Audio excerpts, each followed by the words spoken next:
Conférence de presse ce matin dans un état de la place du porte-parole du gouvernement de la transition. Face à la presse, Laurence Ndong a abordé les actions et les perspectives du gouvernement. On fait le point avec Patricia Lidimouélé. 1 heure d'horloge pour cette première conférence de presse du porte-parole du gouvernement de transition. Tous les volets sont passés au crible. Ce face-à-face de Laurence Ndong avec les médias intervient après les 100 jours du CTRI, occasion pour le porte-parole de faire état de la situation du Gabon avant le 30 août et d'énumérer les actions, mais également les perspectives des chantiers du gouvernement de transition. Du social à l'économie, en passant par la communication, les transports, Laurence Ndong n'a pas fait dans la langue de bois. Toutes ces mesures, de toutes ces actions, on a permis au gouvernement de dégager des marges de manœuvre pour l'État aux fins de financement de projets structurants pour le développement économique et social de notre pays. On a la restauration de la crédibilité du Gabon auprès des bailleurs de fonds et la levée des mesures de suspension de décaissement auprès des 10 bailleurs de fonds.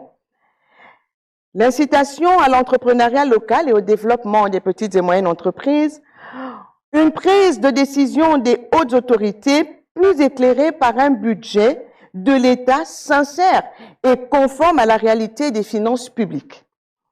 On observe une augmentation du pouvoir d'achat des ménages, notamment des enseignants de l'éducation nationale ayant perçu le paiement de leurs vacations.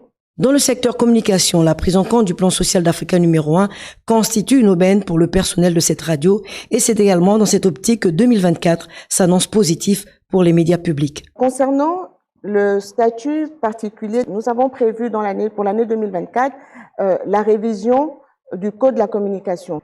Les journalistes devraient être formés dans des écoles de journalisme et ensuite recrutés par les médias publics pour le service public.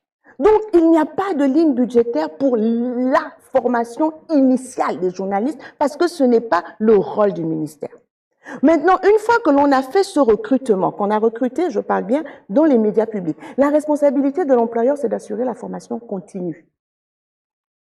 La formation continue qu'on appelle aussi le renforcement des capacités. Donc, dans notre programme, dans notre exposé de motifs au Parlement, à l'Assemblée nationale, au Sénat, nous avons inscrit le renforcement des capacités des personnels, ce qui signifie formation continue. La transformation, mais également le développement du Gabon reste la priorité du gouvernement, lequel s'attelle à améliorer un tant soit peu les conditions, mais également le bien-être des populations.